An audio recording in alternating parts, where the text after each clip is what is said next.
Yasono lo sako mboka bino lo sako na bandeko banso oyo bandeko je la chaîne na bino ya solo ete oyo ezali koleka na kati na mabele kolo Kongo esengeli ke boyoka yango nini ezali koyela biso bolimbisi po ete moye tosala oyo ya mokuse tomesana kosala ezali te ya solo bomoni ke réseau ekomplikaki biso makasi connexion ezalaki mwa mobulu bolimbisi mpona retard esengeli ke tobanda kaka na ntango epesi malamu esengeli tobanda ntango tobaki tonyokolaka mpe ya solo po ete topesa bino information ya solo tondima yango voilà bandeko losako mboka bino bayebanso bamesaka kolanda biso na tv lolaka ya volusi kimbango na solo ete toye na retard bolimbisa biso mais toza na choix te esengeli kaka topesa bino information nzambo ya bakoko nyonso babelelaki ye nzapa nzakomba akongo mongali vidi mukulu mungu baba mungu wa milele nzambi gaungu kalunga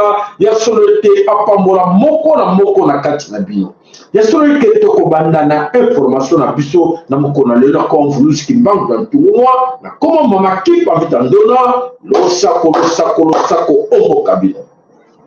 Alors, qu'est-ce qui se passe en RDC Congo? Et l'Okuni est à Namabele Kolo Congo en ce moment.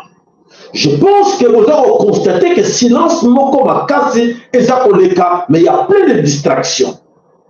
On peut distraire à gauche, à droite pour les élections. Misusu, Makamwa, je l'aime, groupe Lito Muboti, Makamwa, Biloko ma futilité, Biloko Musoba. Et le konini ezako bombana na sima wana. Et le ezako bomba na sima ke. Oyo nyonso basala ki complot, basaki complice ya makama balkanisation à Congo, voilà. Et bango nyonso bayebi ke kuna bango ezoke de malembe pote réussir. Mais kolela ekozala mingi. Pona ba réussir yango eza passe. Pote ba longa yango eza passe. Mais croisez ma bon côté, vous voyez que Satan, diable, a l'idée de nuire. Et pas d'ailleurs assez d'arambala mon côté, à continuer à nuire bino kaka. Et voilà ce qui se passe aujourd'hui dans la Katina Bele Congo. Alors, tout comme on peut s'adresser pour moi tout ça là, dans mon coup ces alliés de Singeli que Toya Misabande qu'on a besoin en pinga, les vrais concernés dans cette histoire qui nous arrive. Alors, mes chers amis, en pinga et pour le Congo, Nazako Sabino qui a solo parce que beaucoup parmi Bino Bazako Yebate réalité de ce qui se passe au Congo, on vous cache. Parce que vous dites que j'en fais information que vous êtes tous des juicières.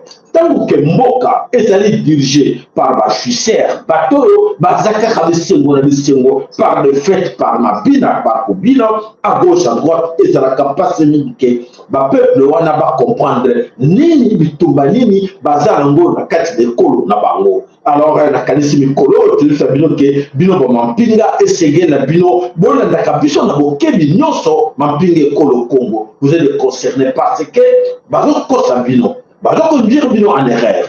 Erreur bazo conduire bino bato ba kosa ba grand perdant, c'est fou. Alors je tiens à vous signaler une chose. Sachez bien que la présidence n'a qu'à la présence à pays comme le Congo et ali dirigé, gouverné par les juicières. Motomoko oyaza conditionné na venir ya mabele ko le Congo, na venir ya bana na bango azati. Basale ba tchamutu bakata. Ba tchamutu bakata alors aujourd'hui, ba yiki il s'en fout parce que ba bomisa ba camarade, ba master na bango ebele ba kufa, alors ba kila ba master na bango wana et de temps dans le tout na bango. Voilà, s'il vous plaît, comme ça vous voyez qu'est-ce qui ne va pas dans ce Congo où les gens se posent des questions, où allons-nous? Todo kene wapi, Chilombo mimabiso wapi. Donc Chilombo, il s'en fout de tout. Croyez-moi mes chers amis, Chilombo s'en fout de tout. Ana bon nous faisons comme on s'en ensemble, mais Chilombo et ses frères talibans et Kassayen et vous autres aussi, attentivement. Vous savez qu'aujourd'hui, Chilombo est considéré comme un bon facilitateur. Un bon facilitateur, il y a tout. Oh, nous sommes sincères dans le bino. Bon, je suis en train de que chacun de vous, soit un jour on a bouquet d'idées, l'homme a au moins ah bon, oui, parce que mille gens ont constaté.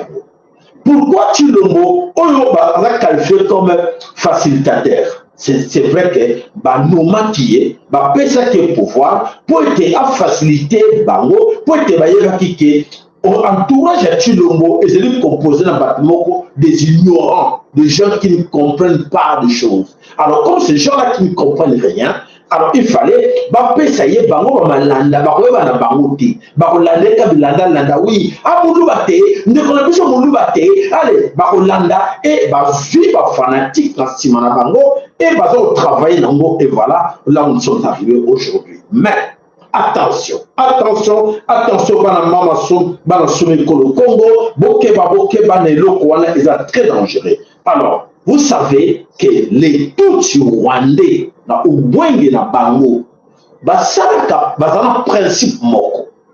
Bana mama Congo la nangai. Bande konangai ka sayebo la nanga très bien. Batouana bazana ba principe moko quand ils vous utilisent aujourd'hui aux alcools citron pressé, bah styliser yo, bah finir yo, et c'est un canabango va boire caillou. Principe wana ezali na ba tuti wande nyoso à l'exception de personne.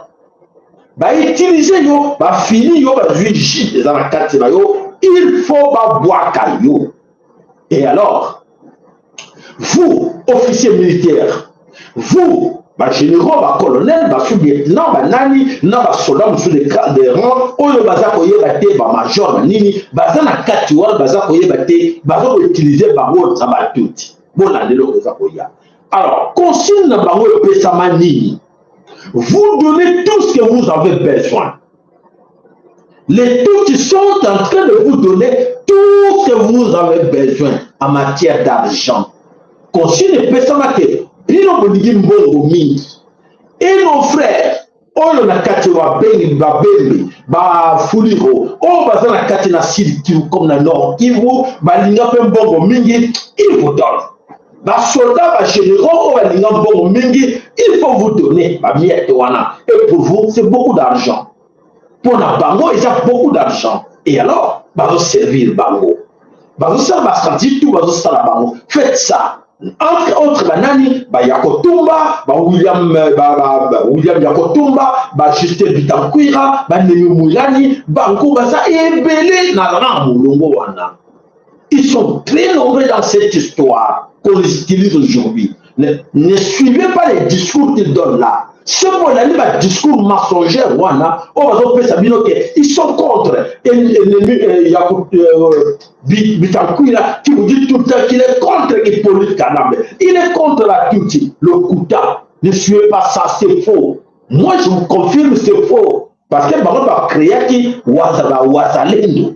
Et les Wazalendo, ils ont été stratégie à Tutsi de créer les Wazalendo. Et les Wazalendo aujourd'hui qui sont au service des Rwandais Tutsi. Banan va facilitateur et ça dit bateau jusqu'au Tanga, Kobanana, Félix Antoine Chilombo, Hippolyte Kanambe qui n'est pas les nôtres, mais Hippolyte Kanambe qui est à la base, nous tapé ça qui n'est Justin Bitankwira, Namabokoya, Félix et Antoine Chilombo qui va travailler là dans la stratégie. Et aujourd'hui nous avons un sérieux problème. Alors, je vais revenir à cette série de problèmes que nous avons terminé tout à l'heure là, mais la cadre et à conseil, Boyebaka, retenez cette histoire. Les Tutsis qui vous donnent les paix à votre argent à vous, mais votre argent à vous qui est entre les mains des Tutsis. Et cet argent qui est à vous, qu'on vous donne aujourd'hui parce que vous avez besoin de ça, pour construire vos maisons, pour envoyer vos enfants étudier aux États-Unis, l'Amérique, Canada, Afrique du Sud, acheter des maisons en Afrique du Sud et partout. Toutes ces histoires-là, beaucoup perdre en gros. Beaucoup perdre, vous allez perdre ça. Quand ils vont savoir que ce qu'ils avaient besoin chez vous, J, on va presser, ils récupèrent. Ils récupèrent quoi? C'est juste quoi? Ce qu'ils font pour avoir la terre congolaise. Ce qu'ils font pour gagner la guerre avec nous. Déjà, aujourd'hui, les maïmaï, pour moi, déjà que, et si là, on n'en parle plus beaucoup de Maï Maï. Je pense que vous avez déjà constaté cela que Maï Maï, on n'en parle plus. Nani Asilisa Valère Maï Maï, c'est Nemi Moulania, Justin Bitakwira et William Yakotumba. Oyo alobaki ki azaki Mupembe, Adibisa Bapembe, Lelo. Toko le belabino, bozala tantif, bolanda nini, que c'est bien le. Alors, une fois mission en bango, et ça l'est accompli. Alors, Bakoluka, moi, va récupérer Bino, va liquider Bino. Tout ce monde, sauf personne, tout celui qui a travaillé avec ces Tutsi Rwandais sera liquidé. Tout ce monde, où il a collaboré dans la Tutsi Lelo, direct ou indirectement, Bakoluka, il faut liquider parce qu'il y a comme témoin gênant dans tout ce qu'ils sont en train de faire. Alors, merci beaucoup. Oyo, monsieur Bino, que déjà, tout ce que vous pensez avoir gagné à propos de cette mission que vous faites pour perdre l'ango, appartement, villa, ni, nous sommes beaucoup perdre yango. Si vous comprenez très bien. Alors, à Kinshasa, qu'est-ce qui ne va pas? Alors, les facilitateurs aujourd'hui, moyennant l'argent sale, Congo, argent wana, bazali ko s'en servir, nango poite, ba boto la biso, mabele, yekolo Congo. Alors, c'est regrettable que beaucoup de nos frères préfèrent l'argent. Et on verra bien comment où ils iront avec cet argent oyo bango bazali ko wele la kozwa na mabele kolo Congo poite et bali ko komandongo.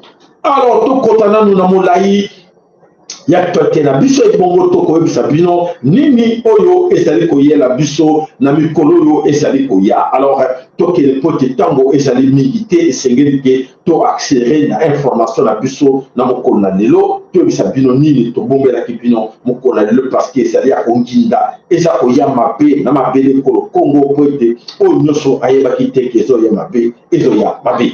Alors toke na kati na cadre ya ba campagne to ezali bino vidéo to tiela ki bino il y a la distraction, ils allaient au Salema, Oyo, les autres, Bazon le Bakwa, Badja, la campagne, la stratégie, il y a aussi la campagne, Bazon le Ba, Ni, Boyo Kamoko. Bazon le Ba, le Boutate, la personne a été la volonté. L'éducation, la suite, la famille, Nanga. Au Ghana, Tokyo, aussi, Moninga, peut-être, peut-être,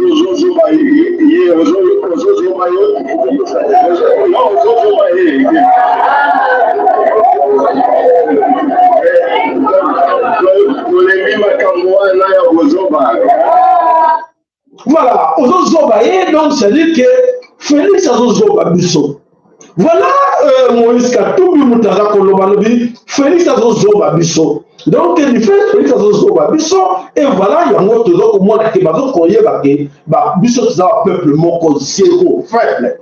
Et pour lui, il y a un homme qui a le Congo à Sala, 18 ans, 22 ans, à l'Oba Lingalate, à l'Oba Lingalate. Moussou, si on n'a pas y aller, Kuna Bazoba, Nazoba Bango, Negazawana, Azozoba Bisso. Comme Azozoba Bisso, Bisso Bazoba peut Bozo, c'est la carabe de la poche pour appeler sa bango. Tu vas mettre les mamboko, yo pende bongi, l'air de Bisso Mbongo appeler, tu vis Mbongo, Mbongo, Wat, Kenamo, voilà, Boussoba Soba, donc Azozoba Bisso.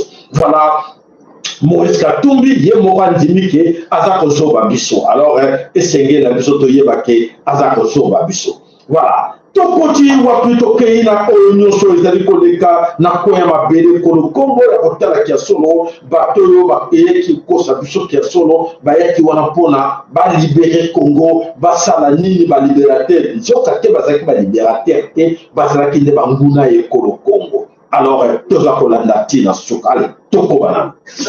Qu'est-ce qui se passe? C'est vrai que le président, comment vous l'avez, non, c'est pas Kagame, c'est ce qu'il dit, lui, il est à Kinshasa, il fait tous les anniversaires, on voit des gens qui dansent, les gens sont en train de mourir à l'Est, bon, ça ne semble pas trop les émouvoir.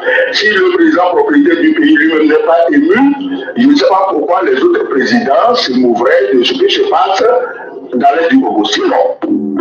Voilà. Voilà, Bandeko, on a la télébino en résumé, n'engé batondo, comme sous la carte, n'a pas quoi, sous Yamabele Koloko, Yamabele Yakachopa, Bazako penser la biso, va dire que déjà que Bango Moko, Bazala Bango, Bavisser. Alors, l'armée la biso, tout là, l'armée la biso, et ça va tout le temps dans l'armée.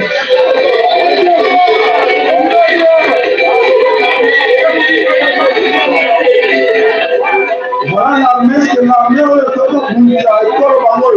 voilà, ils ont passé, il y a comme on a armée, voilà, ma chose, ma sangha na kati de kala, danse, jouissance, la jouissance, et voilà, ce qui se passe na kati de Congo, et ça y a passé, toko mona qui a solo, mboka, et ça a problème, il y a solo problème, et ça y a makas na mboka le Congo, pour être, n'a les bandes à peu, bazar au sekabiso, anti de rappel, bazar au sekabiso, et prenez même la situation en RDC. Je ne veux pas limiter le débat juste au Niger, mais quand vous avez des armées qui ne veulent pas se battre par moment, qui fuient en laissant les armes derrière elles, qui sont tués par des balles dans le dos, cela permet aux assaillants de récupérer les armes qui étaient celles de l'État et de les utiliser contre les populations. Je n'en suis pas heureux, mais c'est un constat qu'il faut effectuer. Au Mali, oui. Au Burkina, oui. Au Niger, oui. Nous avons des armées qui veulent se battre. Ne compare pas avec la RDC. La RDC, ils veulent faire la musique, ils veulent danser, ils veulent louer Dieu. Laisse-les là-bas, eux, ils ont d'autres problèmes. Ici, dans le Sahel, nous avons affaire à des armées courageuses, déterminées. Voilà, l'écho. Alors, tout ça pour continuer, tout allez qualifier déjà avant, on va dire que va être succès, on soit binaka, on soit sekaka. C'est à vous. Il s'adresse à vous, Mamping et Kolo Congo, on va se qualifier comme des justicières. Que Bobina Canabino va danser, tout ça, vous allez effectivement, tu as comme la solo va danse ébélée, on va sur la Moussouaza, Bobina va dire l'église, va soler Kolo Congo, et ça, ça va passer mingi, Namawa, comme on a qu'à solo, va soldat, tout ça, va soldat, va danser, va mieux former la danse que na cadre et habitumba. Alors, c'est à vous de comprendre, Bino Mampinga, Bossalama, comme c'est le monde, s'il vous plaît, on vous en prie tout le temps, Bossalama, comme c'est pour être sonné et l'équimé. Sonné au biso comme mona, Bino peut s'engueuler pour mona, on va y aller, sonné wana, Bino Bato Bosali, va au terre, parce que ceux qui vont dire, Kolomwana, sonné wana, Bolomwana, Biso Nosso, Nakati na sonné wana. Matondo et pas il a bien mapping à la biso. Je dois encourager Bino. Je sais que vous êtes capable. Un jour, ceux qui vont décider, vous êtes capable de le voir. Mboka Mobimba. Oh, il y a Mboka Kotala. Mboka Kotala que Mboka vous êtes dirigé par Basoba. Basvisser, Basoba. Nana Kobimisa, on a pas soin. Anglais, américain, russe, mon côté, mon n'a pas soin. Et c'est le Bino Moko sur le Congo, vous savez quelque chose pour sauver votre nation, s'il vous plaît. Toujours c'est un Bino, vous êtes capable, vous savez attaquer, ban la Bino, enfin, nos papas, enfin, terminer pour sauver notre nation. Parce que tout ça n'a problème, pas l'écho, tout ça n'a problème, les kamas. Si on a comme mon amoté, on a comme ça, va plaquer, tout ça n'a plus son bien, fatigué. En tout cas, l'écho, et ça y a son niveau, on bon. Tout ça, il y a un cas à mourir. Il va représenter Binango et que vous allez les camas pour la mini, pour la dette, vous allez Binango, vous allez la barre à la comment sont-ils aujourd'hui, vous allez la basse à la Bino, comment ils se comportent aujourd'hui, est-ce que vous va respecter la Bino ou pas? Basi na Bino, bana na Bino, va respecter la Bino ou pas? Pour la côté à la solo que vous avez besoin de bangote. Et bango, va obligé de faire na gauche à droite pour voir que ça va besoin de bango. Nous sommes ridicule, soni, mawa, humiliation pour na Bino, Mampinga, na Beso. Pour na bozongela, dignité na Bino, et c'est mieux les mots que la Bino est dans le coup. Montant de diriger Mboka, avec une valeur na yo, Mampinga. Ceux qui montent de diriger yo, ou à valider la tête à pays. A une valeur na yote, mais il y a une valeur à la soda. Il y a Mboka Mosusu, azo pesa bango nyonso, yo azo pesa le côté papa maman, et ça malheur pour na yo, il va que bana no ba ne baza na carte na souffrance, c'est énorme bana ba tenu. So quand c'est que non, nga bien, nga général, nga bien mes enfants tout ça, mais après lobby, les choses na fonctionné. Et on a sous tabouju, on a été bazar Bino, na ambassadeur, tout ça, papa, maman, na cautionné, banana va au sala boye. Banana va souffrir na Congo, pour être au cancer qui est dans le ticket de Banganda. Bakoteka bandako wana nyonso. Bakoteka bo mingwana nyonso parce que avenir na bango ezali assuré. Bolanda s'il vous plaît mama pine ko Congo. Ce qui est là na quartier mboka mobimba oyo ba pauvre ba leki mingi na mboka ko le kabato azana bozwi yeba kata ozana bozwi tout aux alentours na yo nyonso bato baza kolela ba pauvre yeba ke pauvreté wana nyonso pe zo na mutu na yo pour être vous allez entouré par des pauvres équilibre exact équilibre social exact pour être solo mboka ezali mal dirigé. Il y a côté les gens qui ont na Congo lelo tala ba fonctionnaire bazo lala na fonction na ministère des finances bazo lala wana pour que mboka za mal dirigé mboka za dirigé par mama ya Chilombo mama Chilombo ba bloquer mbongo oyo futa ba fonctionnaire oyo futa ba nyonso mama mata lui te ko futa ba mote ya na mbongo so e pa ngai mboka ni na mukile salama ndenge wana ni pas au monde. Et voilà comment votre pays est dirigé. Bokede ce qui est le Kutabo na ministère ya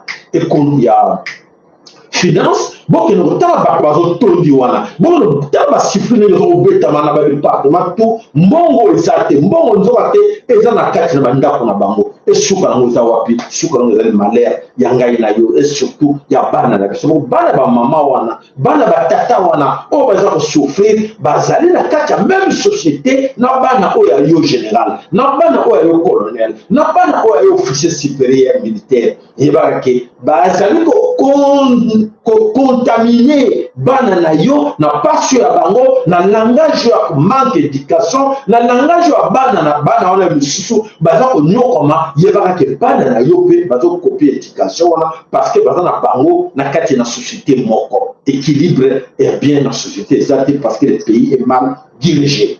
Voilà le soko matondo na kanti bo comprendre très bien. Allez, tokei wapi tokei na kati na mboka Lubumbashi. Na kati na Lubumbashi, qu'est-ce qui s'est passé na kati na mboka Lubumbashi? Allez, tolaka. Ndiko na mwana mobali huyo alati sengero na Lubumbashi wa l'église catholique mama ya Bisofer. Lukola lo shegi ala makabaka batu babuni na tona batu Afrika ni alisema filabi abuni la tona hii. Njoka za kila mishia kwa mama filabi. Misalabi la tona waka ni misalabi na kingo na niku beta ya mama filabi. Misalabi ni kukanga boka na iko kangia kimi balanje bakangi l'église catholique. Après abandiko luma batini ngana mama filabi la beta hii. Tuibi tena la tinja mama filabi abeta hii. L'église catholique comme na sécurité awana na mère du sauveur bakomi kutinga batukuwa ku mawamisi na biba bita makambo kokamo wa jeune garçon la tisenga pende kuwaji ni azalaki nango ko bakotinga babese kombe bakota tina kati église catholique mujiri na tongo akosa misila babonde la kona ya azali na mission ko mawamisi la bi abita misila bi ekamu sibiso awa ibani sibiso pesa so na kati église bani ya église bani ya misila bi te kosala nzambe batinga yo ko fini na kingo ikansoni azalaki nango makansini azalaki nango bamese jésus alandela makambo batuna ye nani banani batingi ata na nsima nani mesela basali nini batingi kwasa na nini aboma ye mpo na nini yango wana toza na Lubumbashi na église ya catholique.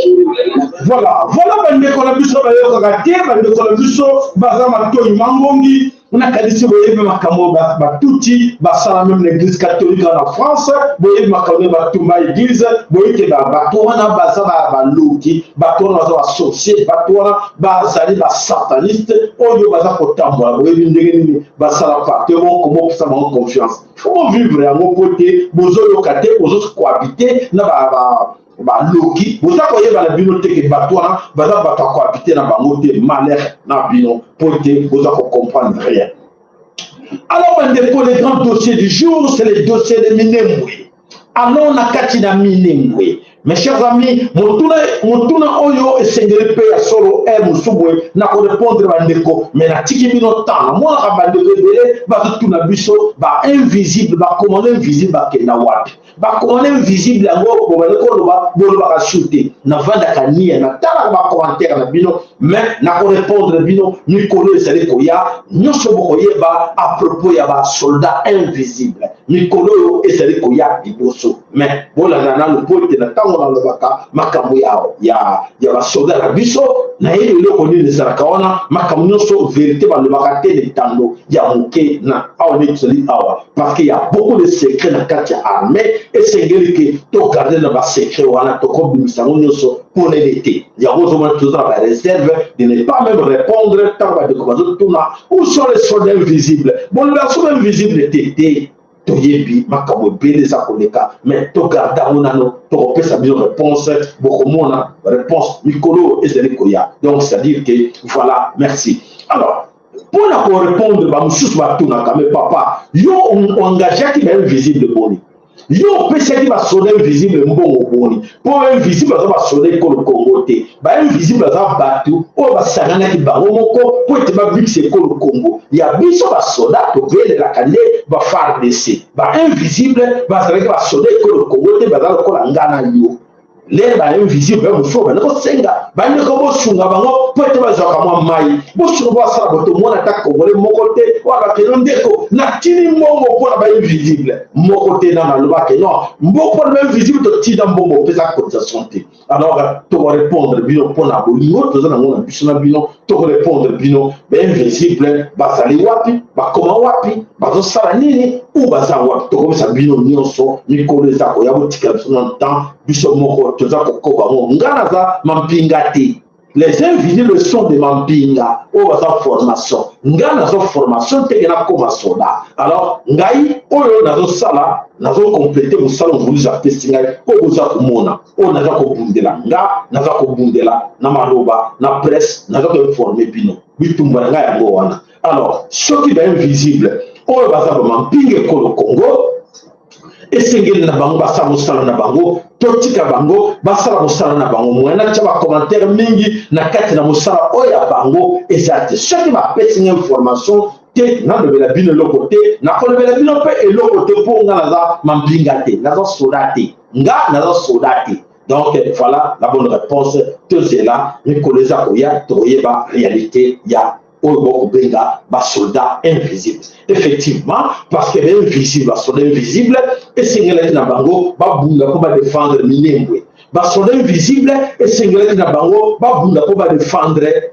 goma e babunda badefendre nord kivu sud kivu congo kinshasa mobimba selon plan oyo ezalaki mise en place na bainvisible mikolo eza koya tokobisa bino na molai nyonso oyo bokocomprendre qui sont des invisibles matondo omboka bino mpona compréhension voilà bandeko tokei na kati na sud kivu alors bandeko mona ntango napesi réponse wana bandeko botulaka ngai suso invisible te ngai moko nakoya kopesa bino réponse sur les invisibles kala te na promettre bino ngai na moto moko soki nalobi nakozonga nakolobela bino baza bainvisible bakomi wapi bazosala nini baza na esika nini nakolobela bino nyonso polele voilà bandeko tokontinue.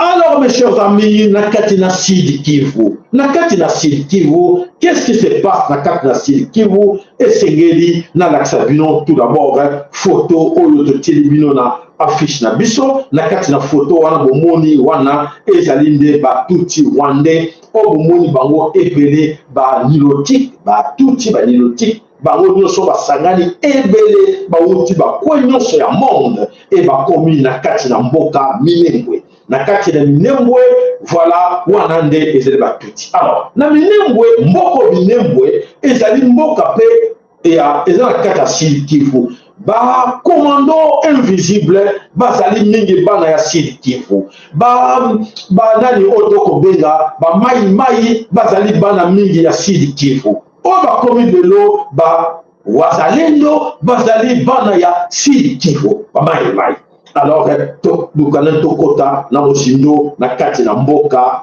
otoko belela Minembwe allez bolanda audio unashinda je hii foto mimi nakutumia ni foto yenye rafiki yangu anaisomea kwa sasa kutoka ku Minembwe hapa bwana unafanya reunion ya kufanya vita huku Kongo precisement ku Kalemi na kwanza vita kutoka Minembwe kwa ngambo ya huko alors hao watu wanafanya ma reunion hapa banda wenye mremi hapa mautu mengi kwa mambo huko kwa information analyse yeye kuminebo naye kusignale Bolimbi shito kena ujongo tina suka. Yeye kuminebo naye kusignale huku kalemia kusema kukufashi bona fanya mareunion mule mwa Matias, anafanya reunion mule mwa manani mwa Moïse Mbena Sepeko, na ndio anafanya reunion kwa kutekini kuwe. Ama batu pour que atoshe vita. Ndio habari yenyewe kwa kumema. Vraiment, je t'en supplie d'éparpiller cette information. Uisambaze mwile grupe yenyewe, unaona kuna grupe 2 3, vraiment tukue subra wana miongano. Ndio mpango yenyewe kunao. Inatoshe vita, ndio ikuruga baende ndio na benye na baruli yetu tunaishi nayo. Ndio unaona maswali yanaongezeka mpya huko kichanga. Ni hao leo natoka Minembwe. Awali ile ilikuwa ni jana. Ndio walikuwa na jana. Ndio unapanga mambo ya vita. Hii merci miongo. Ndio napenda kufanya découpage. Babede parti OTST, babede huku Kalemi, babede Uvira, baende vile. Ndio programme yende kona mwona. S'il vous plaît, je t'en supplie vraiment. Merci. Matoto. Alors, c'était hier. Tolo la bandeko bazako yo bayoka kiswa ka Swahili te. Ezalaki kobanda lobby bazaki na kenyo makasi na kati na Minembwe. Oyo boza komona wana ezali banilotike oyo basanganaki bango nyonso na kati na Minembwe. Banilotike basangani lelo mokolo na liboso te, me banilotike oyo baza toujours wana na kati na Minembwe. Alors, bato wana baariva kokota na kati na Minembwe oyo kosala nini? Bato baza na kati na Minembwe na oko moyen plateau ya Minembwe njoka te avec la complicité de William Yakotumba. William Yakotumba moto azali oyo azali ko encadrer makambo nyonso William Yakotumba, Justin Bitankwira, Nemi Mwilanya, Mwasa Nemi Mwilanya, Hippolyte Kanambe na Félix Antoine Tshilombo bato baza na kati na complot ya biloko yo. Alors, bato nyonso pourquoi bazali kaka na Minembwe? Pourquoi il parle toujours de Minembwe? Le problème de Minembwe est le suivant. Si on a la carte de Minembwe, il y a des matières na kati na plesira ba vandi wana. Matières za wana na kati ya plateau, oyo moyen plateau Minembwe, oyo américain ba revake ba iranien moko za wana nanu na mukili bimate. Bon, ba américain point na bango bako lâcher jamais Minembwe. Alors, si il tombe comme bima, il peut bima pote, ba benga na ba Congolais nyonso na kati ya zone ya Sud Kivu.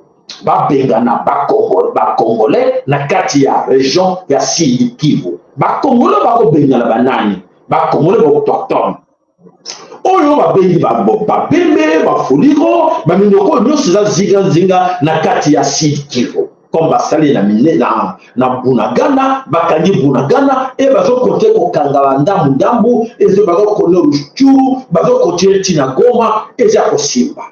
Voilà, nenge basalaki complicité na bamona, Justin Bitankwira, na William Yakotumba, qui va distraire bino que, oui, ba wazalendo, toke no ko aider, bande ko na biso, na kati na Nord Kivu, banda bakenda, ba récupérer te ko benga ba tuti na kati na Bunagana, et barbake bazaki, ba réserviste. Bande ko, quand on utilise tous ces termes-là, c'est à vous de comprendre que le danger est là. Balobaki, ils étaient obligés de quitter Sud Kivu comme les Maï sur initiative. Il y a Nani, il y a Justin Bitankwira, il y a William Yakotumba, il y a Nemi Mwilanya.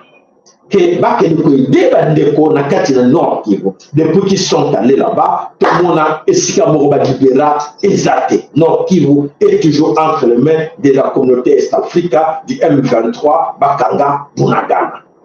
Voilà la situation. Bazawana. Et Nemi Mwilanya, Justin Bitankwira continue à mentir les gens dans Katia Sud Kivu. Comme quoi que non, oui, tout ça, tous ensemble, tout négocier, tous ensemble, tout réserviste pour la FARDC. Et voilà, c'est grand complot. Alors, ces grands complots, grand perdant Nani dans ces grands complots. Suivez-moi attentivement, s'il vous plaît. Les grands perdants dans cette histoire, les numéro 1 sont les autochtones natifs de ces coins-là. Et qui sont les premiers à être en complicité avec des venants comme Hippolyte Kanambe avec Kabila, en complicité avec Félix Antoine Tshilombo, en complicité avec Justin Bitakwira qui est moitié burundais, moitié Mobembe. William Yakotumba qui est moitié burundais, moitié congolais. Donc, la plupart de tous ces gens qui sont un pied de rond sont là-dedans dans cette histoire. Mais nos frères sont divisés. Nos frères, sont divisés. Non, ne touche pas notre frère Yakotumba. Il est le nôtre. Non, il est le nôtre. Ils sont dans une grande distraction. Pour diviser, on dit, on donne des conseils, ils ne comprennent pas. Les niveaux d'information ne passent pas, les niveaux de la compréhension ou quoi, je ne sais pas. Mais nous, on parle. Voilà. Alors voilà, bateau aujourd'hui au piège. Il y a tout ce Rwandais en complicité avec nos frères. Les vrais autochtones, aujourd'hui, la force Est-Africa, est dirigée par Burundi. Force Est-Africa, les soldats Est-Africa vont Burundi. Sous les étiquettes, il y a Est-Africa, les Burundais sont en complicité avec les Tutsi-Rwandais d'attaquer le Congo. Ils sont arrivés gentiment. Oui, nous sommes là pour aider à protéger les sols du Congo, comme quoi que les M23 vont pas entrer ici. Mais malheureusement, ils sont complices avec ces M23. Ils sont complices. Et voilà les G où allons-nous avec cette histoire. Donc, le Tutsi va diviser Bembe, va diviser Fuliro, va affaiblir les Maï-Maï. Les Maï, mais les autres sont divisés, et les Maï-Maï affaiblis. En ce moment où je vous parle là, sont affaiblis. Babandeko, Tobundi Mitumba Oyo. Croyez-moi, Tobundi Mitumba Oyo. Nuit et jour, au téléphone, informer les amis. Chercher des choses avec les amis. Malheureusement, je ne suis pas soldat, je n'ai pas des armes, je ne sais pas comment aller en guerre. Et ce sont des amis qui sont soldats, qui nous parlent, qui nous donnent l'espoir. Nous, on donnait les moyens aux autres qui sont sur place là-bas, Nakatina Ovira, Nakatina Fizi, tout ça. On leur donnait beaucoup d'argent, mes chers amis. On a dépensé beaucoup d'argent pour les garantir que non, s'il vous plaît, ne cédons pas, restons toujours ensemble. Qu'est-ce qu'il faut faire? Bon, en tout cas, cordon, il nous faut l'argent pour aller faire ça, pour aller dans tel endroit, prendre des choses, comme ça, à partir de là, nous aurons la force, nous allons aller en Tanzanie. Papa, Bamdeko, pas sur la moni na mabele wana, pour laquelle le loto comme la saison comme la lelo, nzambe kaye mokayebi. Nzambe ye mokayebi. Celui mon thème ma kaso ngana zana ngote ke avec na tika wa famille nanga, na zoba risque wana okele kuna na kanti moko la kati na mina akoka mote. Mais na ndima kokele tiko vanda kuna. Kolesa bango, komelisa bango. Et voilà, les résultats là que Balandi Mogo. Parce qu'on n'avait pas assez de moyens. On était limité avec mes propres moyens. Au BMC 5 000, au BMC 6 000, au BMC 12 000. À la fin des comptes, famille, le beau départ qui me combat. C'est quoi ça? Oui, c'est vrai qu'il y avait des amis aussi qui aidaient aussi. Ouais, on a tiré comme moi 200, on a tiré comme moi 100. Mais tout ça, des millions de Congolais à l'extérieur. Si on était tous bien organisés, je ne pense pas que les Congolais, lundi, Mongo, auprès de Tutsi, ne vont pas céder. C'est tout ça qui est bien organisé. Les gars, volonté dans le milieu ouvertement, un jour, nous avons quand même livre où nous avons histoire mobimba, où nous avons ceux qui n'ont signé, nous avons avec des noms. Nous avons balancé même avec des audios. Nous avons audio même, il y a Kotumba, lui-même, il y a Kotumba. On a les toros, il y a Kotumba lui-même. Nazarango, un jour, dans le balance,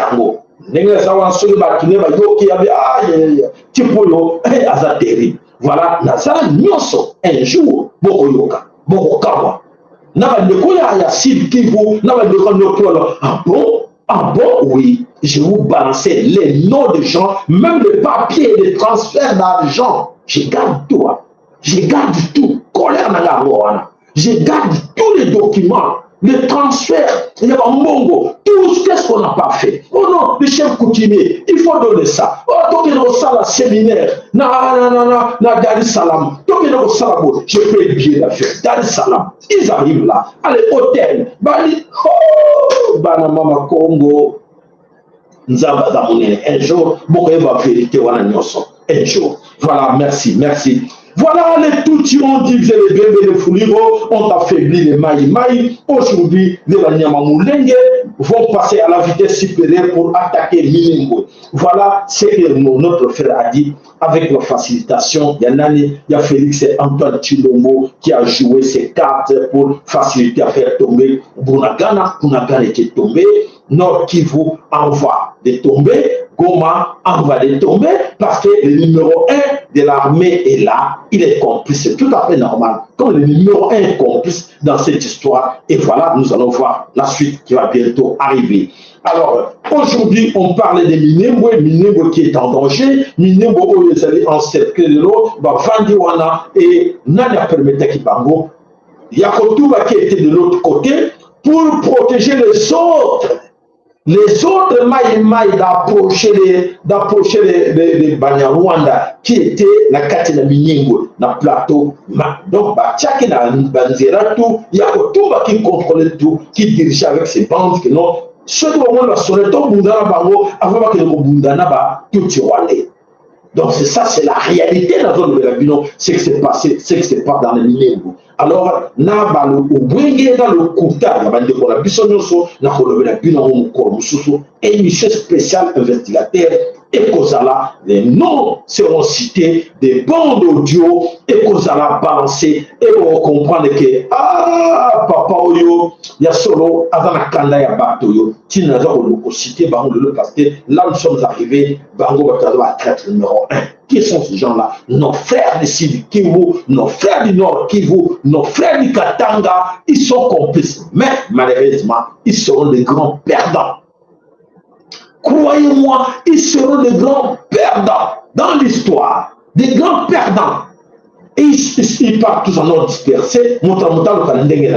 Alors, voilà, Bafila, Banini, Nérité Soki, au moment où vous avez nomade. Et en ce moment-là, Borolukabo, Ndakuana, Otonga qui n'a Ovira, Otonga qui n'a Baraka, Otonga parce que s'ils arrivent à réussir leur plan, les grands perdants, c'est vous. Vous avez réussi l'argent et vous avez vendu votre sol. Ils vont vous chasser de ce sol-là. Nous sommes venus pour vous aider, pour écouter, comme on s'est rappelé, de Moulélé. Moulélé est venu pour vous dire, Moulélé Maï, allez mes chers amis, ne cédons pas. Moi, je suis venu aussi comme descendant de Moulélé vers vous. Mais personne n'avait écouté. Bon, non, on a pour appeler sa vie. Bon, on a appelé sa vie, c'était pour travailler vous ensemble. Vous avez bouffé l'argent et moi j'ai compris que j'avais affaire avec des frappeurs. Alors je me suis retiré dans ces bandes-là et alors mes chers amis, la Kantiboyebi, rapport est bien donné. Donc voilà, comme on en voit tout le temps, ne faites plus jamais confiance à nos frères, à 80% de nos frères du Sud Kivu comme du Nord Kivu. Même ceux qui sont à Kinshasa, ne leur faites jamais confiance. Nous avons vu avec assurance. Ceux que nous vivons là, dans l'Est à Congo, ce sont ces gens-là. Tant que nous avons corrigé, tant que nous avons réparé cette situation eux-mêmes, nous avons continué à critiquer Bango, parce que le nombre de complices, mort de nos frères, de nos sœurs, des innocents mamans, des innocents enfants, des innocents papas. Oh, il y a le côté, nous avons été,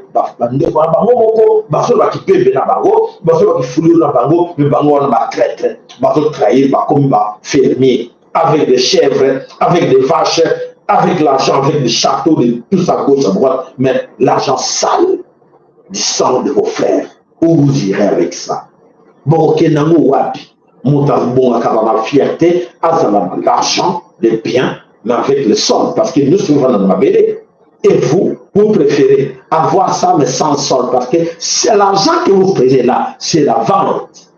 de votre sol. Quand vous dites, mais quand on va vous dire, on vous a donné l'argent, non? C'était pourquoi? Mais c'était pour cette sorte, pour ces mabélés-là, c'est pour cette sorte, c'est pour cette terre.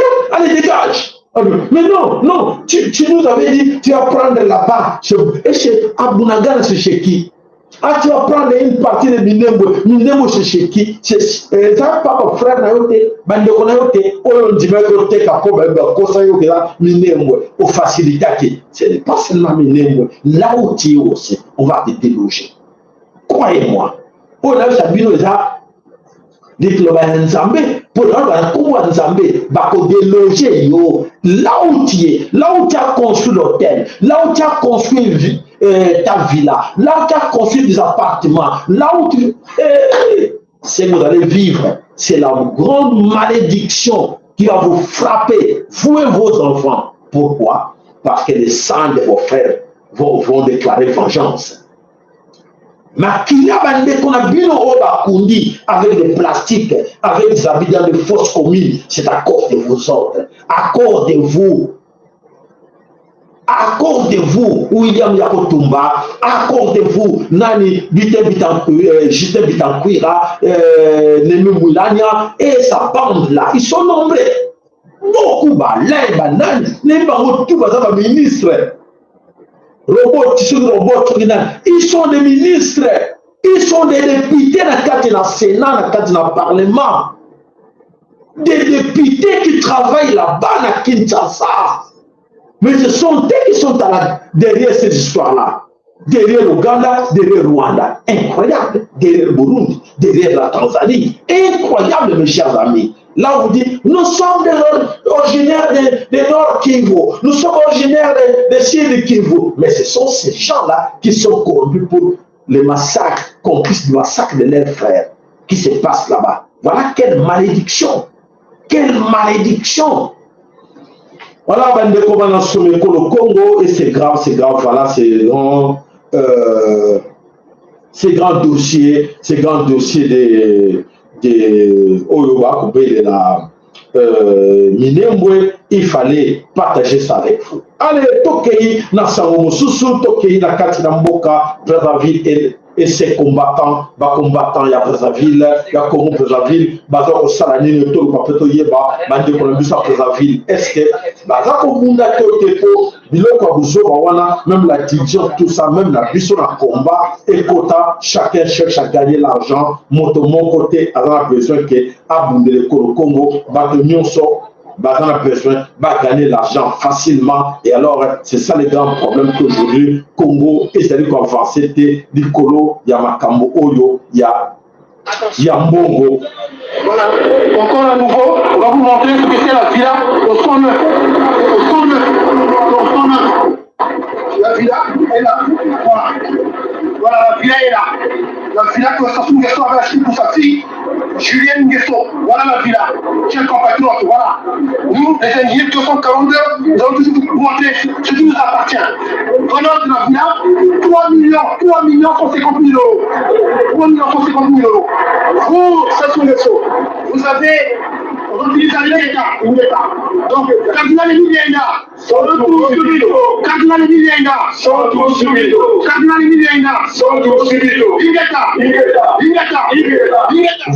Voilà le Congolais de Brazzaville, le combattant du Congo Brazzaville, Bazako décidé que nous travaillions, on a mis son pote de lobby, Basala, Moussala, Oye, Sengé, Poite, Mokil, Mobimba, Eyoka qui a solo, Bande qu'on a vu ça Congo Brazzaville, il y a un peu mal vu à lâcher une minute, il continue à travailler, mais malheureusement chez nous, la Congo Kinshasa, voilà, bas combattant aussi, divisé à gauche, à droite, Motra Modio, Moussa Benga, Benda, Mbongo à gauche, Moussa Benda, à droite, voilà les grands problèmes que nous avons dans le Congo, mais tout continue toujours à espérer qu'il y a solo Oyitumba, tout ça c'est l'espoir, la victoire, na biso, Polo Nzambe, aza ko promettre biso, na batu oyo bazana biso na bomoko, oyo to ko bundala bamo na bomoko pote, to sauver ma belle Congo. Donc, l'espoir est là, ne vous découragez pas. Makamonio so et c'est la kakandenge wana les escrocs ba ya qu'avant ba ko ça tout pour pas décourager Bino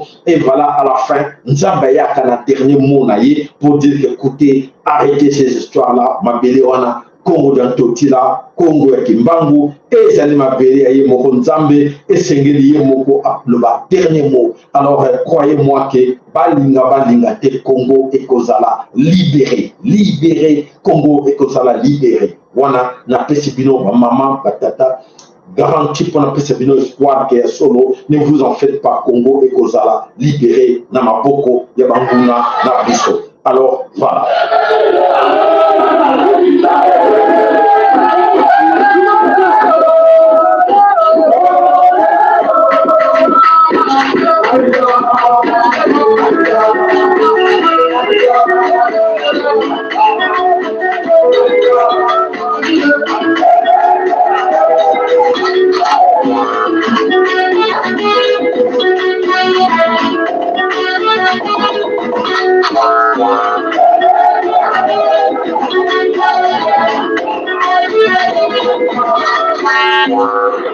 Voilà, alors ce sont les gens les hommes de pays intègres. Les hommes intègres, alors à l'honneur Nabango, Tochaka, le Mbowana, ceux qui ont le gars qui a solo Tokati Sitokei, Nakati Nabamboka, les hommes intègres. Qu'est-ce qui se passe au pays des hommes intègres? Au pays de la pays, au la fierté Nakati na Africa. Africa aujourd'hui, c'est humilié, bon.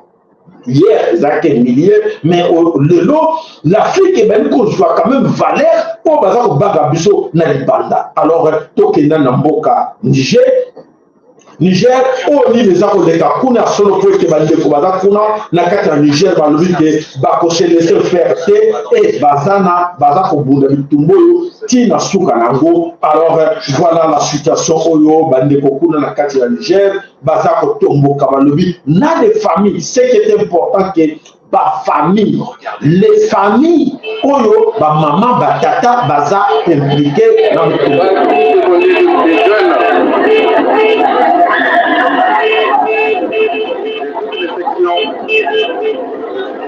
ici à Niamey, au Niger.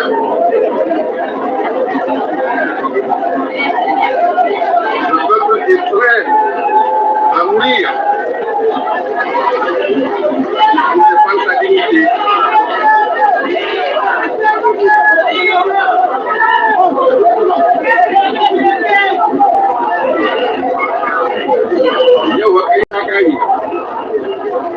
C'est ça la démonstration de force.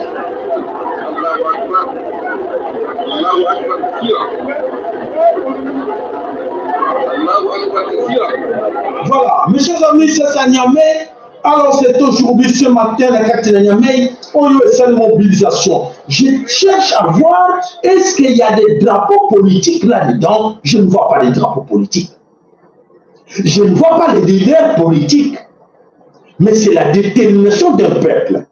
Pourquoi je vous montre ce genre d'image? De contre la carte de tout d'un chacun.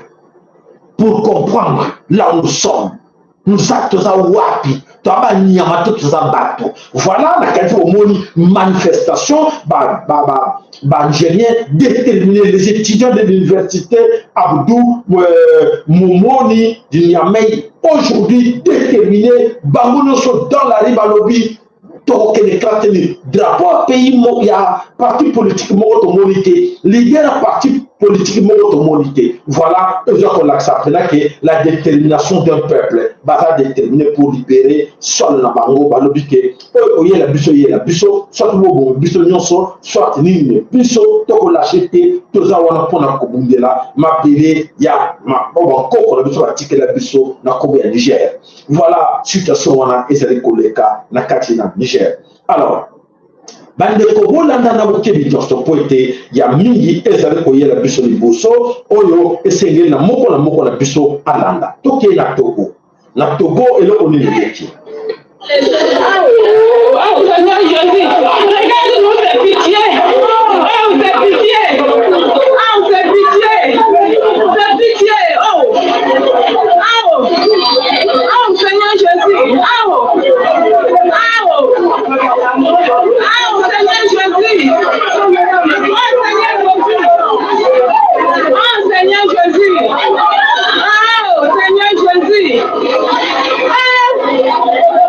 Au Togo, voilà incendie ya kosakana te na kati na Togo.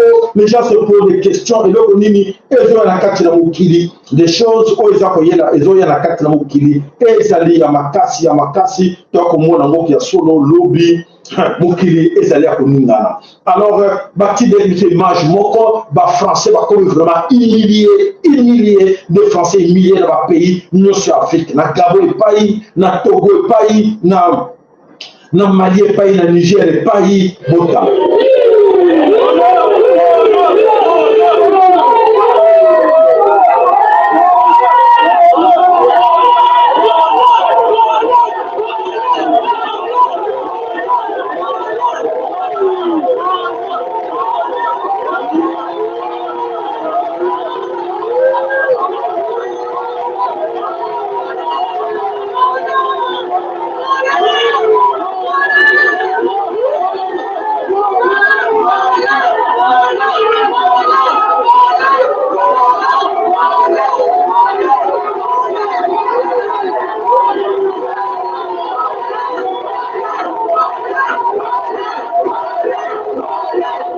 Voilà, voleur, comment un Français est humilié.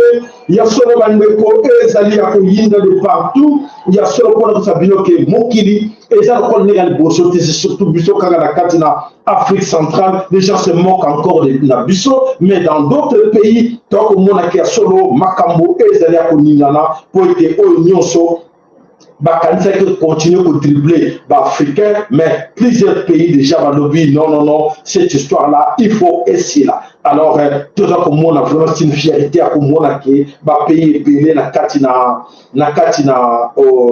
Afrique et Lingani, mais biso na katina Congo, tout ça dans ko rêver, tout ça cause là, tourne na biso soké mon colonie, c'est aux alandengeni. Alors, mais voilà. Dans plusieurs pays déjà la Katianini, Baningani pour la Koloba, non, aux Occidentaux, non, il faut qu'ils dégagent tous. Voilà la situation Oyo et Zakoleka. Tango et Keimosika, mais c'est le pays que tout le Sabino, Nyonso Oyo et Zakoleka na Katina Mokili. Alors, Nini et Zalikoleka na Katina Mokili, Yamakasi, Yaminene, O et Zalikoya et Sengé na Biso, tout la Sabino, le monde bouge. C'est le monde qui bouge.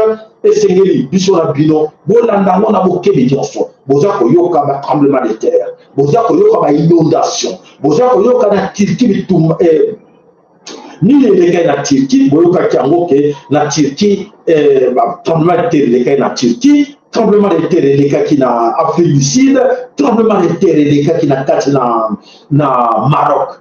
Alors, les gens se posent des questions, qu'est-ce qui ne va pas en ce moment ici qu'on parle de la fin de l'hégémonie? Et tout est comme grave. Tout le film de l'élément. Bon, on a beaucoup de explications. Na katina ba question de l'autre tourna et l'autre nini et ça koyer la biso. Allez, première partie, il y a nini, il y a film moyo, bon landango. App et nini koloba nini. Alors, toujours le élément est belé. Autre le bilan de Makambo, nous sommes tobi app wana ezali projet moko o esalamaki Makambo belé o ebomanaki na simana yango. Alors le lot est comme pour les bato nyonso ba comme kolobela yango. Alors biso pe tuluki toyeba et donc on nini ebombami na sima ya app wana. Les Américains ont acheté la machine à tremblement de terre à l'issue de la guerre froide. Où est-elle aujourd'hui? Nul ne le sait. Mais comment gérer une telle menace?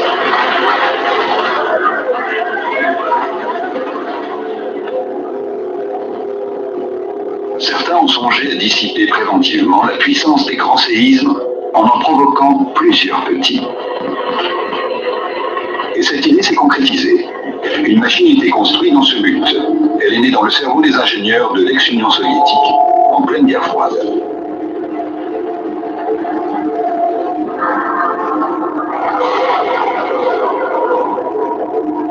Conçue pour unir une nouvelle source d'énergie, la machine à tremblement de terre avait la puissance d'un petit réacteur nucléaire. Car si une telle machine était positionnée sur une faille tectonique, nul ne sait ce qui pourrait advenir. Peut-être une incontrôlable réaction en chaîne de tremblements de terre et de tsunamis dans le monde entier.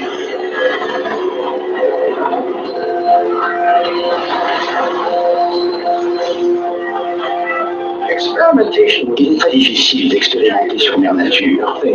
Voilà. Alors, beaucoup parmi vos frères, vos amis, oyo bazana au Congo, na kati na Congo, bazana ko lever, bazana ko yebate réalité nini mokili za ko tambola ndenge nini. Biso to ya ko pour ko la bino réalité. Chers collègues sénateurs, depuis 3 ans, nous vivons une véritable campagne de massacre à l'échelle mondiale.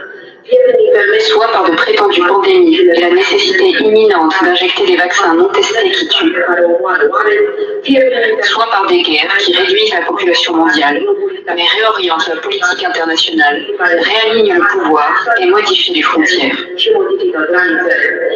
Nous avons assisté à la provocation de tremblements de terre sur commande, qui est en fait une attaque contre la Turquie, l'un des plus grands de ce monde, qui n'aime pas du tout être piégé par Recep Tayyip Erdogan, le président de la Turquie. De plus, sa position de neutralité et de médiateur dans la guerre russo-ukrainienne les a profondément dérangés, d'autant plus que la Turquie est la deuxième grande puissance du point de vue militaire au sein de l'OTAN. Sa position de bloquer l'adhésion de la Suède à l'OTAN, son discours à Davos, ainsi que le geste de partir en pleine conférence de presse, défiant choix, ne sont pas restés sans écho dans le monde froid des dirigeants du monde entier. Mais personne ne pensait que des gens devaient mourir, autant de gens, et d'une manière aussi terrible. Et c'est un avertissement. Car ce n'était pas la zone la plus peuplée de Turquie. 150 répliques d'un tremblement de terre dévastateur. Le deuxième plus important que le premier, sans qu'il n'y ait eu de foyer, la zone étant stimulée artificiellement. Les armes géologiques existaient depuis très longtemps, étaient utilisées jusqu'à présent sans faire trop de victimes, probablement pour des expériences. Maintenant, elles ont été mises en pratique. Si nous regardons attentivement la carte de la Turquie, nous verrons qu'elle est sillonnée de gazoducs et d'oléoducs, ce qui est d'ailleurs l'un de leurs objectifs. Mais 10 secondes avant le soi-disant tremblement de terre, les Turcs ont fermé ces pipelines. De plus, 24 heures avant le tremblement de terre, 10 pays ont retiré leurs ambassadeurs de Turquie. 5 jours avant le séisme, le ministre roumain des Affaires étrangères a émis une contre-indication de voyage pour les citoyens roumains en Turquie, bien qu'il n'y ait aucun danger, comme l'ont fait d'autres pays. En tuant des gens, ils ont servi leurs intérêts. Les cartes diffusées sur toutes les chaînes de télévision montrent qu'il n'y avait pas d'épicentre, mais une ligne avec des milliers de séismes. Les services secrets turcs enquêtent sur une possible intervention criminelle. Lire une implication d'un autre État dans le déclenchement du premier tremblement de terre. Ce qui a suivi ensuite étant une réaction en chaîne, après la déstabilisation des plaques tectoniques dans la région. Il est très clair que le président Erdogan a été puni pour son courage, sa dignité et son honneur, et pour sa proximité avec la Fédération de Russie, qui était en fait une position de neutralité et de médiation pour la paix. En outre, on veut détourner l'attention des gens de l'Ukraine, où les représentants de nombre des gens devaient mourir, et ce n'est pas fini. Chers collègues sénateurs, depuis 3 ans, nous vivons une véritable campagne de massacre.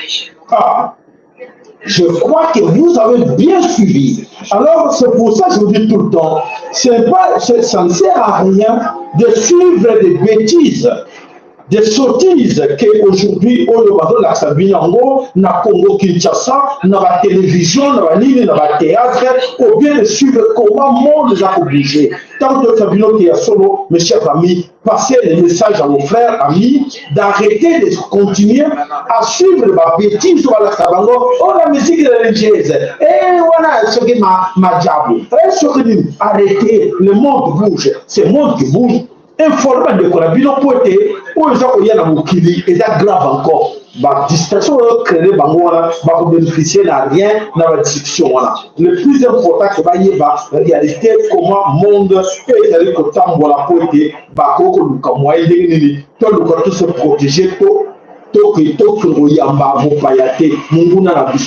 voilà, monde entier est allé pour avec cette histoire, dans cette histoire, il y a un projet app. Projet A ezali très dangereux aux gens comme on a oyo et ont créé babiloko na kati na mokili o batebele bayebite ke ndenge nini mokili za kotambola. Informez vos amis, informez vos frères o baza na kati ke diba baza koyeba te mokili eza kokende ndenge nini. Voilà, bon informer bango po te mokili eza kokende mabe. Alors kita bango biso nyonso toyeba ensemble que bango na biso baza banani. Alors voilà, to continue kanisi tango ezali nanu kamoboke to continue information. Confirmé par Kiev. Lysychansk, dernier verrou qui résistait à l'armée russe dans la province de Louhansk, est tombé. C'est le commandement de notre armée et les soldats de certains points du front où l'ennemi a le plus grand avantage du feu, en particulier cela vaut aussi pour les Lysychansk. Cela signifie qu'une chose, que nous reviendrons grâce à notre tactique, grâce à l'augmentation de la fourniture d'armes modernes. Depuis plus de 24 heures, Moscou sous-entendait déjà sa victoire. Samedi, le président tchétchène Ramzan Kadyrov, dont les troupes participent au combat aux côtés des Russes et des séparatistes du Donbass, avait même diffusé ces images sur les réseaux sociaux. Les soldats paradant dans les rues de Lysychansk, laissant déjà penser à un retrait des troupes ukrainiennes de la ville. Moscou affirme aussi que la plupart des villages aux alentours ont également été conquis. Une avancée stratégique qui permet à l'armée russe de se concentrer désormais sur Donetsk. L'autre... Voilà, merci, je pense que vous avez bien compris.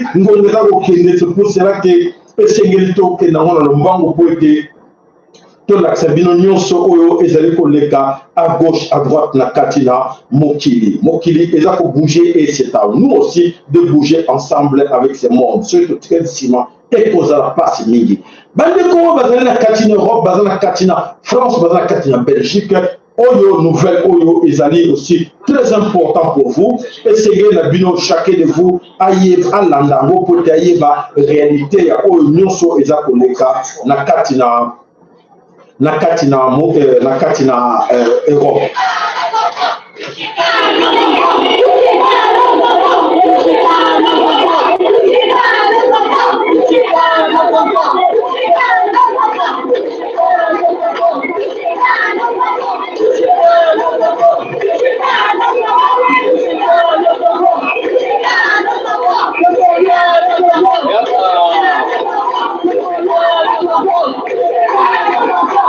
Voilà, là c'est en Belgique, voilà, ne touchez pas à nos enfants. Pourquoi toucher la bande?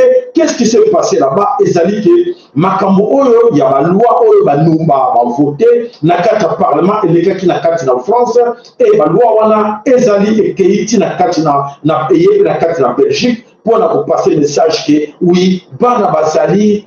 Batika bana libre bana ya baba na kotanga sexualité na kati na école ba livre bilo autour ezali imprimé déjà pour que bana baba na koyekola makambo nyonso oyo ba tata mikolo esengeli basala mais bana déjà l'école primaire baba na kolakisa bango oyo nyonso ezali koleka kuna ya wana omoni ba parents ebele batomoki nango balobi non eloko toko tika ngo eleka bote voilà manifestation nene salamaki na kati na Bruxelles pour ba parents o bazaki organiser pour dire que non bazana besoin ya komona makambo wana te oyo eza koleka na France et comme petit na Belgique donc voilà ba parents ebele batomoki. Donc voilà la situation. Tokei na kati Yamboka France. Na France et le connu qui kuna na kati na France. Voilà tout un message en ozo boya kotanga. Voilà to tanga la bino. Na France Tolanda. Et boy kotanga vidéo et boy ko laksabino na kati na France a sauté ba français ba tombo qui peut ba lobby non on a voilà. De toute origine et de tout horizon, nous sommes ici pour affirmer notre soutien à la Russie et à son président. Cher président Vladimir Poutine, cher peuple russe, nous nous désolidarisons des mots d'Emmanuel Macron, brassard des intérêts de l'OTAN, c'est-à-dire des États-Unis. Nous sommes contre la politique anti-russe et pro-américaine du gouvernement français. Nous refusons de continuer à entretenir cette guerre qui participe à la souffrance du peuple russe, des Ukrainiens et de notre patrie, la France. Nous refusons d'être pris en otage par cette oligarchie dont Emmanuel Macron n'est qu'un pantin. Nous sommes conscients du moment historique que nous traversons actuellement. Nous craignons pour notre avenir, celui de nos enfants et de notre patrie. Nous souhaitons que se rétablissent des relations saines et amicales entre nos deux nations sœurs que sont la France et la Russie, pour une Europe s'étendant de Brest à Vladivostok. Nous souhaitons nous inscrire dans un respect de la tradition, de la patrie et de la foi. Nous espérons que vous recevrez ce message. Nous avons besoin d'un homme fort comme vous, président Vladimir Poutine, d'un homme de votre charisme et de votre dimension. Vive Vladimir Poutine! Vive la Russie! Et vive la France! Voilà, là ce sont des Français. Voilà, les Français s'est mis debout pour dire, faire leur déclaration ouvertement. C'est vrai que mon maman Valérie Luna a confirmé que c'est vrai dans cette information là. Donc, comme il y a trop à vous montrer, voilà la Katina Charleroi, 4 écoles primaires brûlées, incendiées par des gens, mécontents, dans la loi Oyoya, Kopasco, Kokotsa, sexualité, dans 4 écoles primaires. Voilà, Emmanuel Macron, moto à côté, on a 4 en Belgique. Voilà, Belgique a déjà frappé 4 écoles primaires brûlées dans la Katia province, il y a Charleroi. Voilà pour votre information. Merci pour l'avoir appelé du Chango. Donc, la Katia Charleroi, ma parent, ma tombeau que Kuna, ou ma tombeau qui va lui dire non, l'histoire Oyo, Ezako, les Kanakatina. Na pays mususu na awana biso tobo yango et voilà on va passer à l'acte batumbi et kolwana et peli moto. Alors bande ko bana solo ko Congo ya solo ke mokile za ko ninga na makasi na vitesse moko incroyable. Et alors ce qui yo yite ke mokile za ko ninga na yo kanisa mokile continuer ndenge tozaki na bino lo to no se no ko mbela to no ko biyeba tout ça TTT mokile eza sur la vitesse wana te. Donc c'est à dire que il est temps aussi pour nous ben na Congo pas na somme ko Congo to ba ke mokile ko ninga na biso to ninga ensemble. Ba tiki biso la kati ya kidiba.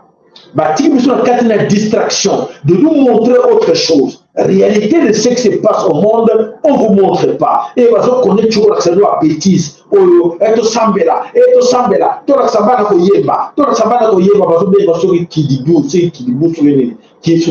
donc des choses, ma parents, s'il vous plaît, ma maman, bon, on a besoin de moquer l'union sur ma congolais. Bon, ça allez parmi les resellers à Moumé.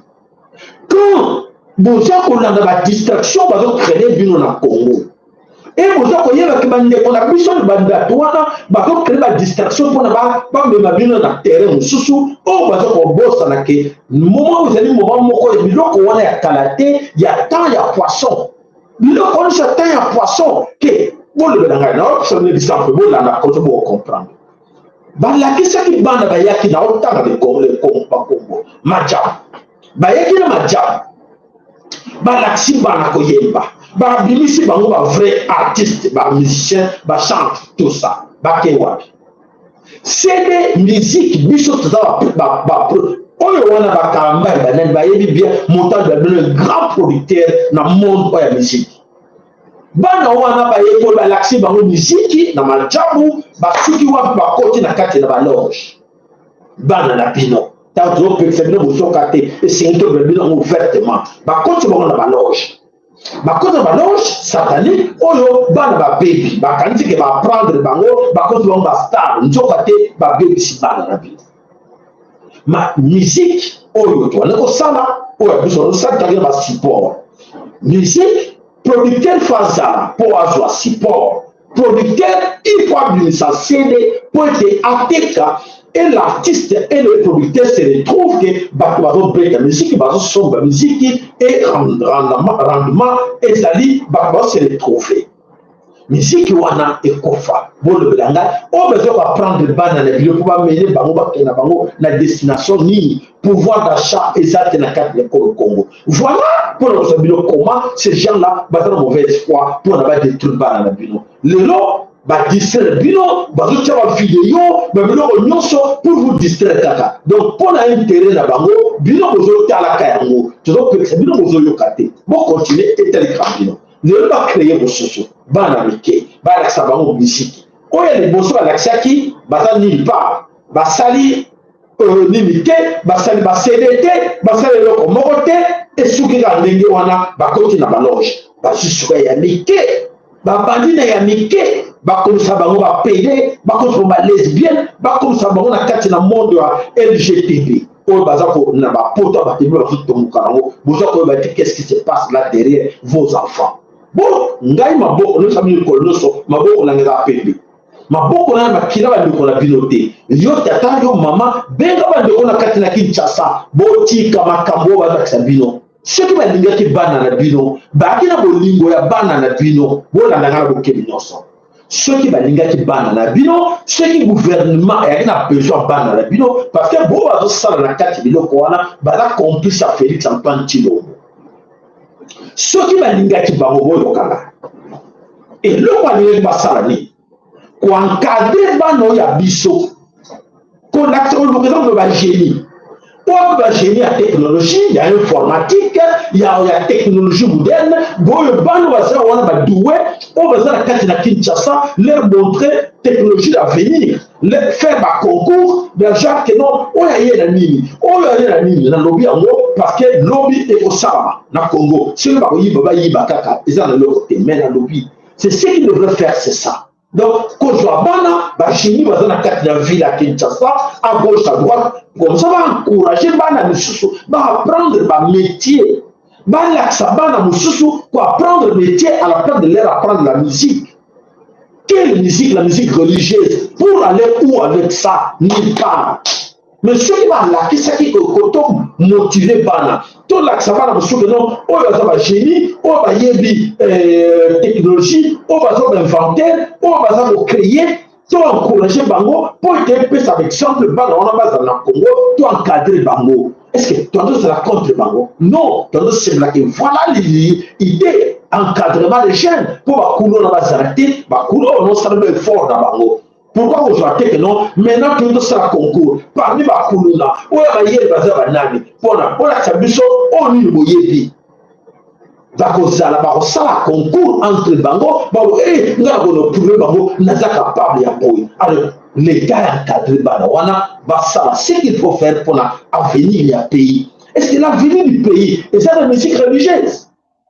L'avenir du pays, est ça la même, c'est bien, est ça notre culture. Tu vas contre la culture na biso mais tout la musicien est bosso la culture à biso il y a musique bah ça là pour la nation le nation ils allaient par terre ces musiciens là artistes wana nyonso bon belanga moko non grâce à ces musiciens là aujourd'hui bah soldat bah qui bah M23 bah qui grâce à ces musiciens là tel politicien bah politique dans le parlement on a bah bonne corruption bah bonne nyonso grâce à cette musique là aujourd'hui la pour le Congo marche bien je vais bah accompagner bah je sais bah accompagner tout le monde avec ses amis comme Balingi jouissance laissons les enfants aussi là dedans dans des fêtes chanter comme des bêtes crier comme des bêtes et à la fin des comptes, les résultats, zéro. Voilà la situation où il faut déplorer. La question de Congo et c'est là parce que Bana Bazo Nyoko la Bana Baroche l'autre et à la fin des comptes, Koti Bana na loge satanique et Bana Wana to perdre le bango. Mais Bana va servir dans la société demain. Et Bana Wana va perdre dans le bango, il y a l'accès à la bêtise. Il y a un poussard à la Bayemba pour aller où avec ça. Où sont les producteurs? Pouvoir d'acheter ça ou la carte dans Boka wana ou bakino ndako boni bazana appareil même ya musique. Combien de maisons on a carte de Congo on ba yo quand même musique wana bazana on internet ba yo ba gratuitement. Alors rendement dans les années na populaire na artiste on va gagner quoi? Ba gagner quoi?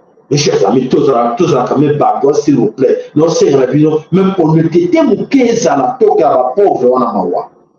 Donc, les pauvres papa, les parents, wana mawa, que tout détruire dans nos pauvres, bon détruire dans nos parents, bon détruire dans la bango, et le lobby, surtout tous, car bien on a moqué, bana wana, bon détruire parents na bango, bon détruire la bango dans la société, bana place dans la société. Bana na bango pour le truc bango encore bien bénéficier na bango pour te bonno la bango bonno le bango dans la politique bonno le bango dans la religion le faux pasteur bon connaît la bango tika s'il vous plaît ti wat mo même population wana na stay na pesi mateya oyo nyonso azali akozala via atindela bango bi non ce n'est pas ça. Ata bamondelaka bato ata banyokola pas jusque là. Arrêtez de faire ces histoires là. Faites autre chose pour aider la jeunesse, pour aider la population et non d'aller dans ces histoires là de musique. Puis on peut rester là. Arrêtez de suivre ces histoires là parce que tant que vous regardez ça leur encourage. Quand on montre les choses pour l'éducation, pour l'avenir, pour la lobby, vous ne regardez pas, vous ne partagez pas. Vous perdez le temps de regarder. Et moi, on a bien quitté. J'ai mis ça des choses. Lobby aux Akawana, yo, Mamana Bana, Nanda, Obino, Stubofadi. Et l'accent, et ma job, ceux qui disent, ceux qui disent, mais arrêtez. Dans la Kanabana, Makambo, Oyo, et qu'on va prendre Bana quelque chose pour l'avenir, na yo, maman. Même aux Anakatila Poto, même aux Anakatila États-Unis, l'Amérique, au Canada, Lukaka, Tanaka, vidéo, on va prendre le ban à quelque chose. Arrêtez de suivre n'importe quoi, on les a pour détruire notre société, on les a pour garder, ils sont toujours, dans le niveau, on attend, il y a tant, il y a poisson. Lorsqu'on attend un poisson, on attend la vérité, il y a verso, tant de verso, où ils ont une vérité pour l'aider. Mais parce qu'on dit qu'on sabino, qu'on dit qu'on attend, il y a obscurité, bon, il y a vérité, parce qu'on a une vérité, bon, il y a batté, bon, il y a besoin d'être en Mali. Non, ne suivez pas, sinon vous allez comprendre ce qui se passe au Mali. Sinon, on va vous dire que d'autres peuples là-bas se sont mis debout. Ne suivez pas ça, suivez la musique. Allez, bon, la musique. Yezu azali awa, Yezu azonga kuna, Yezu pom chuma, tokende. Allez, musique a wenge côté la tête. Est-ce que vous réfléchissez vous-même ou pas? Bonjour, les jeunes bino moro ou pas que bazo tanga kobatia kuya Yezu. Yo aba tanga kuma Yezu. Ah, je suis d'accord avec kuma Yezu. Musique est bête voilà. Bato no bête musique yango. Oyebi bango te maman s'il vous plaît. S'il vous plaît, vous indiquez bana. Botika, bino bunga manzela. Mingi na kata bo sikitanga de dire la vérité. Mingi na kata no bunga manzela, bolongo Afrique, boya na poto, o gadaka toujours na kata na mutuna yo. O gadaka tala ba théâtre na Kinshasa, mingi na lo na poto, batala ka ba théâtre. O gadaka musique, o gadaka banganda, o gadaka o changer le côté la vie na yo, o luka teke yo na ke na Google. Google, explique-moi un peu comment na ko sala ba gâteau. YouTube, montre-moi une fois des images, comment on a fait la crêpe, comment on a fait la gâteau, comment on a fait la lipa, comment on a fait tumba boy, comment on a fait la boy. Ça, ce sont des choses que je vous demande de regarder pour les avoir connaissance. Ne regardez pas des choses où on va porter bien rien, maman. C'est ce que je vous donne comme conseil. On a chien à Batamaïre, on a non. On a tout regardé ça. Qu'est-ce que je vais bénéficier là-dedans? Il n'y a même pas de conseils, il n'y a pas de rien du tout. Vous avez des trucs famille là, bino, vous avez des trucs couple là, bino, papa, moi, mon père, à ça que là, on a à côté de la chambre, dans 20h, maman, on a 2h du matin, pour la côté la film, pour la théâtre, pour la côté la cinéma, diable, vous souvenez. Mais vous les sonnez? Vous les sonnez? Bah, maman, n'a dit la bino, milia. Na libabino mingi. Yango tout le banana na bino attaquer bino.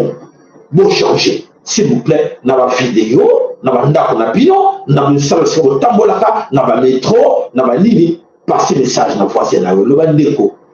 To bossa na makambo ya buzoba to salaki na ngona na Afrique. To lukato copie ta mayele to sur outil o le lobby, le lot YouTube. Le notre Google, l'internet, ça voilà. Réponse à question non sur même banale, même combien on va B et qu'on peut sa réponse, on peut sa proposition. Regarde, on écrit ça comme ça. Tu es d'accord avec ça? Oui, on clique wana, on la réponse, on la film wana, sur l'importanga, on ça na PDF, donc par papier. Aucun obimisi pour lui télécharger ou télécharger, aucun imprimerie, ezali, obimisi, obali kotanga. Tout sauf rien. Tout sauf rien, je vous dis. Au cause de autodidacte, na internet, kaka na outil ou na internet. Aujourd'hui, le Paul dit non, moi je suis telle formation, kaka l'internet, à la place de perdre le temps de suivre la musique religieuse, à la place de perdre le temps de suivre le film, suivre le théâtre. Papa, maman, s'il vous plaît, tu as posa na bino pour la Congo à l'obi tu as posa na bino vous pesa ngai ya solo comme moi tant ok moko na bino a passer message na bande ko te papa c'est la conseiller biso to tika biloko nyonso ba caractère to zanango musufa banda iya banda koma na poto caractère na yeka ka musenzi wa ko senga ka mungu e pa voisin ozana mungu akuna te ozana ni kuna te altinwe mwana kitakuna na sete kino jula mafuta oyebete kusoma mafuta yo mo ava oyebete kusala provision oyebete kusoma mungu ma kene bande ko ndeko wani kuna yo wani ba soji tant na téléphone bande ko to va tant poto no bana biso na bino maman vi tant na téléphone ko banda tongo ti mutu téléphone ba appel na ba appel apose me blo na moto me ko sika apose me ba même ya ko nous on dans la classe na vous savez que la différence nous on dans la classe est-ce que vous avez toujours qu'il est wapi s'il vous plaît bandandi wa biso banso to comme exemplaire ba passer la terre à bino moté mais ngala te bino molingo na na bino matondo no ba like na bino matondo no ba like na bino yango et puis ça biso comme courage yako bois que le bino o isengeli pour te lobby enfin moko na ba papa salon ba politique amno to pesa biso ba conseiller to vanda na kate ba couple biso ne to étiquer bana biso et ça très important. Déjà qu'au bout de la kakambokate, mais toujours au bout de la mentalité. Ils sont obligés au bout de la mentalité, la carte de tout la bilan. Il y a qu'à changer. Le lot, nous avons bilan déjà, nous avons même ma vidéo, nous avons monté ma vidéo. Pour nous décourager bilan. Arrêtez, nous avons sa mission. Nous avons sa mission, ma camion sur la zone lobby, ils ont le quota. Tous les gens qui ont mission à Kala. Mais ils ont tout le monde. Mais quand on dit l'ère du verso, et dit qu'on le va dire ère du verso, ils allaient ère à bouleversement. Quel bouleversement? Bouleversement en quoi? En yon sur la salle, 8 siècles.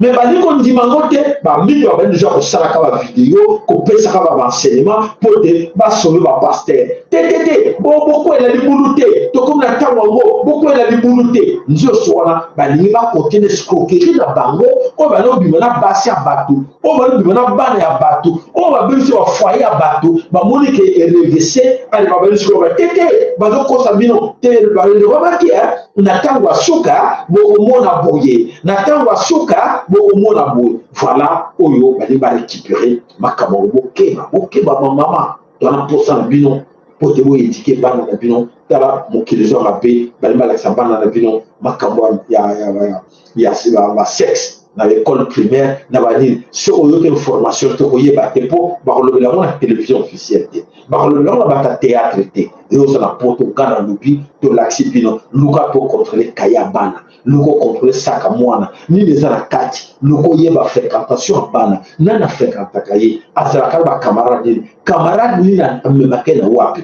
comme Luka proposé, même pour que ça Bana, Bamangouele dans l'école. Mangouélé, oh, il y a tuberculose, oh, il y a hépatite B, oh, il y a nil. Ma maman, boké, va changer combo na yango. Va changer combo na yango pour vous détruire.